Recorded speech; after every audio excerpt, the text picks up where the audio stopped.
Hello viewers, আসসালামু আলাইকুম। কেমন আছেন আপনারা? আশা করি ভালো আছেন। তো আজকে অনেকদিন পরে আবারও ফিরে আসলাম আপনাদের মাঝে। কিছু সমস্যার কারণে আমি আসতে পারিনি, আপনাদের সাথে কোনো কিছুই শেয়ার করতে পারিনি। তো দেখুন, আমি বাড়িতে যাওয়ার দিন বিকেলে যখন আমার বড় বোনের মেয়ে এবং আমার বোনের ছেলেরা দুষ্টামি করতেছিল, তখন আমি তাদেরকে ক্যামেরাবন্দি করলাম। কারণ এই গ্রামের দৃশ্যগুলো দেখতে আসলেই অনেক মজা লাগে এবং মানে মনটাই অনেক ভালো হয়ে যায় গ্রামে যখন এরকম ছোট বাচ্চারা খেলাধুলা করে। আর তার মাঝে আমার ছেলেও দেখুন মাঝখান দিয়ে গিয়ে তাদের সাথে যোগ হওয়ার চেষ্টা করতেছে, কিন্তু সে সবসময় অন্যরকম। সে সবসময় মানে পৃথক পৃথক থাকতে পছন্দ করে। আর দেখুন, আমার ছেলের জন্য এই ছাগলটা নেওয়া হয়েছে, সে যেন মজা করতে পারে, নানার বাড়িতে গিয়ে খেলতে পারে, সেই জন্য এই ছাগলটা নেওয়া হয়েছে। আর আসল কথা হচ্ছে যে এই ছাগলটা আমি একা নিয়ে, আমার বোন সহ নিয়েছে একটু মজা করার জন্য। তো সে ছাগলটাকে ঘাস খাওয়াচ্ছিল। আর ছাগলটা ছিল যে মনে হয় বাচ্চা হবে 2-1 মাসের ভিতরে। তো এটা হচ্ছে যে মোর ছাগল ফালার দৃশ্য। তো দৃশ্যটা দেখে আমারও খুবই ভালো লাগলো। আর রাইয়ান যে ভয় পায় নাই, এটাই বড় কথা। তো দেখুন, সে ছাগলকে ঘাস খাওয়াচ্ছে। আর ছাগলের ঘাস মানি হচ্ছে কিছু পাতা এনে সামনে দেওয়া, সে আর অন্য কোনো ঘাস লাগে না। তো এই যে আমি ছাগলকে যখন রাইয়ান ঘাস খাওয়াচ্ছিল তখন তাকে ক্যামেরাবন্দি করেছি। আর অনেকক্ষণ ভোরেই রাইয়ান ঘাস খাওয়াচ্ছিল, আমার কাছেও দেখতে ভালো লাগছিল। তো হচ্ছে যে ছাগলটার আসলে কয়দিন পরে বাচ্চা দিবে আমি ঠিক জানি না। আমি যার কাছ থেকে নিয়েছি তিনি হচ্ছে যে আমার ছোট চাচা, উনি বলেছেন 2-2.5 মাসের ভিতরে বাচ্চা দিবে। তো ওই মানে ওই লোভে নিয়েছি। আর এখানে হচ্ছে যে আমাদের গেস্টরা যখন বিদায় নিচ্ছিল, আমার বড় বোনের মেয়ে আর বড় বোনের মেয়ের জামাই ওরা চলে যাচ্ছে, আমি ওইটা ক্যামেরাবন্দি করেছি।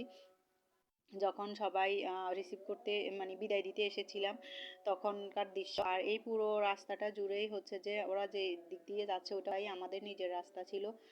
আর এই মানে আমরা একলা বাড়ির মতোই থাকি। আর এখানে যাওয়ার পরে সবাই মানে বোনের ছেলেরা, বোনের মেয়েরা সবাই ছবি তোলার জন্য একসাথে মানে অনেক হয়ে গেছে, বাইকে নিয়ে দৌড়ছে যে মামা চলেন আমরা একটা স্মৃতিতে মানে স্মৃতির পাতায় রেখে দিই আমাদের এই ছবিগুলা। তো ওই জন্য মানে ওরাও ছবি তুলছিল। আর এটা আমার ছোট ভাই এবং আমার বোনদের, বড় বোনদের সবার ছেলে মেয়ে। আর আমার বড় বোনের মেয়ে, সে বিয়ে হয়েছে কিন্তু তার মানে দেখে বোঝাই যাচ্ছে না তার যে বিয়ে হয়েছে, সে এত মজা করে সবার সাথে। আর এটা হচ্ছে আমার শ্বশুর ভাইয়ের শ্বশুর বলে, এটাই আপনারা হয়তো জানেন না। আমার বোনের ননদকে আমার ছোট ভাই বিয়ে করেছিল। হচ্ছে যে এই সবাই মিলে ছবি তুলছিল, মজা করছিল।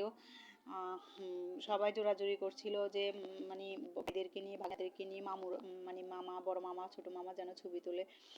আর এই যে দেখুন সবাইকে মানে অনেক সুন্দর ছিল। আমি এখন যে বিকেল বেলার দৃশ্য এটা।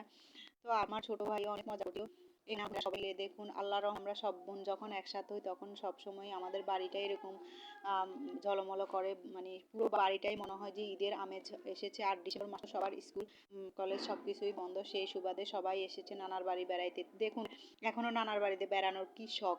আর একসময় আমরাও এরকম ছিলাম, এখন নানার বাড়ির কথা ভুলেই গেছিলাম। আল্লাহ যেন আমার ভাগ্নিদেরকে এবং ভাগিনাদেরকে সবসময় এরকম নানার বাড়ির আনন্দটা উপভোগ করতে পারে, সেই জন্য সবাই দোয়া করবেন। তো আজ এ পর্যন্ত, ভালো থাকেন, সুস্থ থাকেন। আর আমার এখন থেকে নতুন ভিডিও সবগুলোই আপনাদের সাথে শেয়ার করবো, এতদিন ভিডিও শেয়ার করতে পারিনি। তো মজা করতে করতে রাতের বেলা আমার বোন যখন হাঁড়ি পাতিলগুলো সবগুলো দেওয়া হয়েছে ওগুলো নিয়ে বসে ছিল, আর আমি মজা করে ভিডিও করছিলাম ফেরি করে বিক্রি করার জন্য। তো আজ এই পর্যন্ত।